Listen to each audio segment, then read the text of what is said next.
नमस्कार बंधुगण मो नाम पूजा एवं मोर बयस 29 वर्ष मु देखिबाकू बहुत आकर्षणीय एवं सुंदर एवं मोर सुंदर चेहरा जोगु जेकोसी पुरुष मो प्रति आकर्षित होई जाउथिला। मो विवाह को 10 मास होई जाइथिला एवं मो स्वामी बाहरे काम करुथिले। तेणु से विवाहर 2 मास परे ही बाहर को चली गले। तेणु मु चाहुथिबा खुशी पाउनथिली एवं मु तांको पई बहुत आग्रही थिली, किंतु मोते बुझिबा पई केहि नथिले। मु एकाकी होई गली एवं मो स्वामी विदेश जाइथिबारु से थरे मध्य मोते भेटिबाकू आसु नथिले। तेणु मु बहुत असुस्थ एवं दुखी होई गली। तापरे मु हठात मो भणजाकू मने पकाइली। सेइठू मु तांकू फोन करी कहिली, जदि तुमर समय अछि तेबे किछि दिन पई आम घर को आसंतु, कारण मु घरे एका अछि एवं मु एका बहुत बोर हेउछि। सेइठू से कहिले, ठीक अछि माई, मु कली तुम घर को जाउछि। मु ठीक अछि कहि फोन काटी देली। तापर दिन मोर समस्त काम सारी मु हॉल रे टीवी देखुथिली। सेतेबेले कबाट ठक ठकर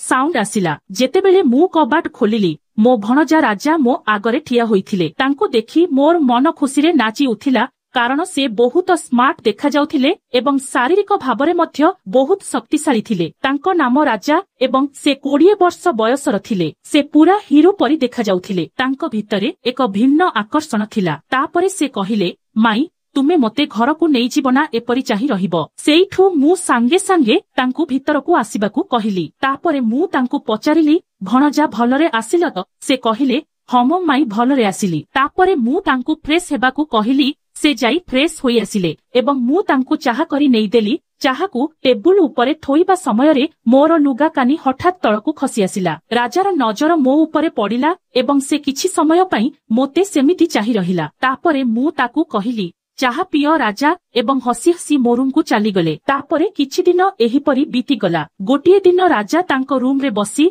तांको लैपटॉप रे एक वीडियो देखुथिले। सेही समय रे मु मोर काम सारी तांको सहित कथा हेबा पई तांको रूम को गली। मु जेतेबेले कबाट पाखकू आसिली, राजा रूम रु किछि अजब शब्द सुनिली। मु झरका देई भीतर को चाहिली एवं मु जहा देखिली, मु मो आखि को विश्वास करि पारिली नाही जे राजा एपरि किछि देखुछि बोली। एहा देखि मो देहरे सिहरण खेली जाउथिला, कारण मु बहुत दिन धरी चाहुथिबा खुशी पाई नथिली। सेथि पई मु एसबु देखि पागल होई गली। मोर अनेक इच्छा जाग्रत हेउथिला। तेणु मु सेही राति रे मो स्वामी को फोन करी कहिली, तुमे केबे आसीबो? मु घरे एकाकी रही पारुनी, मते भी सबु महिलांक परी इच्छा हेउछि बोली कहिली। सेइठू मो स्वामी कहिले, पूजा मु तुमर कष्ट बुझी पारुछि, किंतु तुरंत छुट्टी पाइबा संभव नुहे। गोटिए किंबा 2 मास अपेक्षा कर, मु निश्चय जीवी एवं तुमर समस्त इच्छा पूरण करिबी बोली कहिले। एहा कही से कॉल काटी देले। सेइठू मु मन दुखरे राति रे कांदी कांदी सोइली। तापरे सकाळ होइगला। मु बाधोई सारी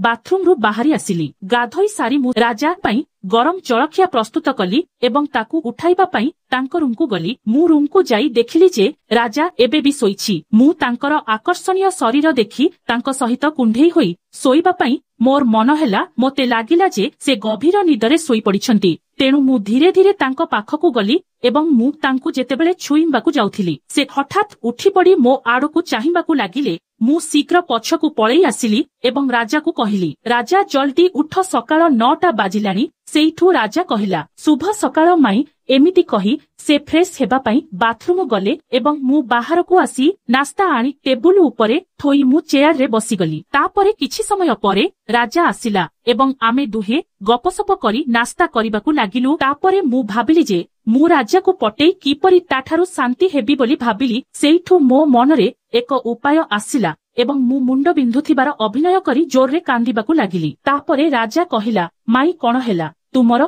तुमे काहेकि कांदुछ? मु ताकू कहिली, मोर सकाळ ठारू बहुत मुंड बिंधा हेउछि। सेइठू राजा कहिला, टिके अपेक्षा कर माई, मु तुम पई औषध आनुछि। मु राजा पाखकू जिबार अभिनय करुथिली। तेणु मु ताकू कहिली, मु सकाळ ठारू 3 थर औषध खाई सारिछि, किंतु कोनोसी फरक पड़िला नाही। तापरे मु राजा को कहिली, राजा जदि तुमर कोनोसी असुविधा नाही, दया करी मो मुंड टिके मालिश करि दियो। राजा किछि समय भाबिला, किंतु मोर जंत्रणा देखि से कहिला, ठीक अछि माई, मु तुमर मुंड मालिश करिदेबी बोली कहिला। तापरे आमे दुहे मो रूम को गलु एवं राजा मो मुंड मालिश करिबाकू लागिलो। सेही मुहूर्तरे मु तांको स्पर्शरे बहुत आनंद अनुभव करुथिली, कारण बहुत दिन परे जणे व्यक्ति मोते छुईले। तेणु मु बहुत खुशी थिली। तापरे मु निजको नियंत्रण करी राजा को कहिली, एबे मोते ठीक लागुची राजा एबे मु जाई रोसेई करिबी बोली कहिली। तापरे मु रोसेई घर को गली एवं खाद्य रांधिबा आरंभ कली। तापरे राजा रोसेई घर को आसिला। ताकू देखी मु जानी सुनी मो साड़ीर कानीकू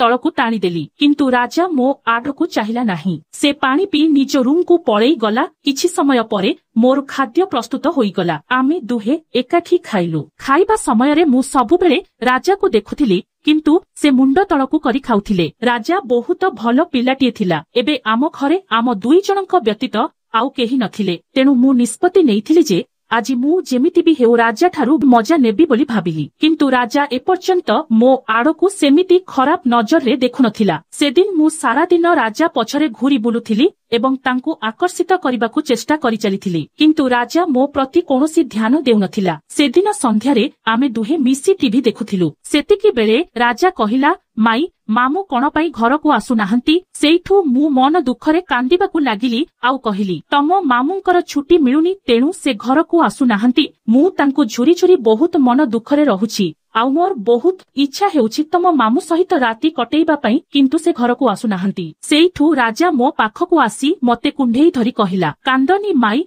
मु तुम सहित अछि। तुमर जहा दरकार कुह, मु तुमर सबु इच्छा को पूरण करिबी बोली कहिले। सेइठू मु तांकू खुशी रे आहुरी जोर रे जाबुडी धरिली। तापरे से मो स्पर्श रे उत्साहित होई तांको मनर समस्त कथा कहिबाकू लागिले। से कहिले, माई मु प्रथम देखारे तुमको भल पाइबाकू लागिली एवं मु जानिछि जे मामू घरे नाहंती। तेणु तुमे चाहुथिबा खुशी पाउ नथिबो, किंतु मु एहा कहिबाकू साहस पाउ नथिली। तापरे मु तांकू कहिली जे तुमे सेतेबेले मते एहा कहिबा उचित थिला। मु तुरंत राजी होइथांती। एहा सुनी राजा मुह तळकू करिदेला। सेइठू मु राजा को गरम करिबा पई पचारिली, राजा तुमे केबे काहा सहित स्वामी स्त्री खेळ खेलिछ कि? सेइठू समीर कहिला, ना माई, मु केबे काहा सहित एपरी खेळ खेली नाही। एहा मोर प्रथम थर। तापरे मु तांकू कहिली, आउ समय नष्ट कर नाही। तापरे राजा मोते तांको रूम को टेकी नेई गले। आउ मो 8 मासर नियाकू मारी मते पूरा ठंडा करिदेले। आउ आमे दुहे प्राय 2 घंटा पर्यंत एमिति निर्घात भाबरे स्वामी स्त्री खेळ खेलिलो। राजा मध्य खुशी, मु मध्य खुशी। आमे दुहे सेदिनखू मो स्वामी नथिबा समयरे इच्छा हेले मजा करिथाउ।